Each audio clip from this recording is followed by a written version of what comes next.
I get asked by photographers and others, how can we put a border around an image to make it more appealing to the eye? It's quite easy. In this image I have a piece from a street artist named My Dog Size.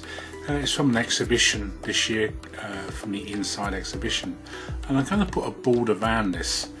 If I go to the menu, image, canvas size. Canvas size shows the width and the height here, and new size, and the width and the height is exactly the same.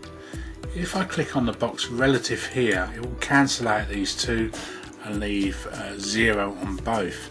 If I want to put a 2-inch border around the image, I will change the width to 2, the height to 2, and then if I want to, I can change the canvas extension colour, which means the border around it, to any colour I want. Currently it's white.